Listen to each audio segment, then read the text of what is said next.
Hey everyone, I'm Diana Davison, advocate for the falsely accused and wrongfully convicted.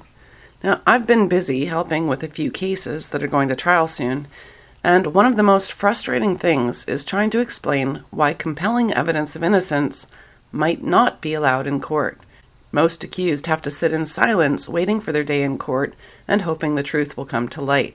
When it takes over a year to get to trial, sometimes two, and most of that time is spent in a state of depression and sometimes terror.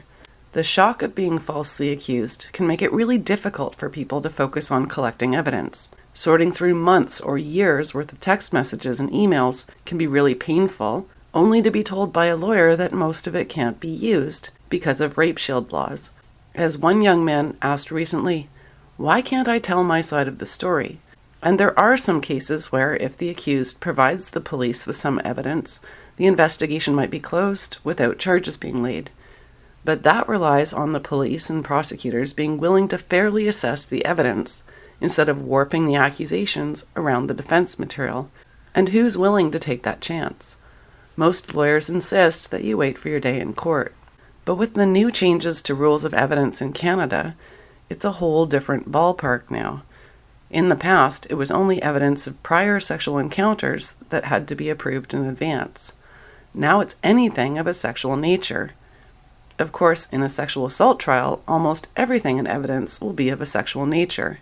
Now keep in mind that a judge would probably allow evidence that relates directly to the allegations or to rebut statements made by the complainant. But the accuser would now know every single message or email that the defense intends to use before they get to court. They will have time to come up with an explanation. So I've begun wondering how this might change lawyers' advice about presenting evidence to police or prosecutors before trial now. Because why wait? On the other hand, in one of the cases I've been helping with, the lawyer didn't even know what evidence we had. With the trial only 2 months away, I was the only one who'd sat down and gone through thousands of pages of text messages. And I've seen this more than once. The lawyers don't have the resources to spend 12 hours a day for a week reading every text message and looking for those needles in the haystack. And the accused doesn't know what to look for or is too traumatized to deal with it. So that's what I do when I'm not writing articles or making videos. And I can tell you, we need more people doing what I do. The Lighthouse Project needs to grow bigger. I'm helping innocent men as young as 20 years old who prosecutors want to put in prison for 10 years or more. And with the new rules of evidence and rapidly expanding rape shield laws, more innocent people are going to be convicted. Any evidence that was available at the time of trial can't be used in an appeal if things go wrong. It is of vital importance that people have help finding the evidence that their lawyers need and ensuring that that evidence makes it into trial.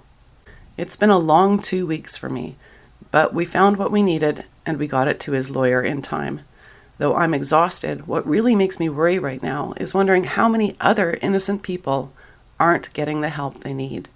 With more and more sexual assault cases going to trial under public pressure to increase convictions, we need the accused to be able to access the help they need to search for and find their own evidence.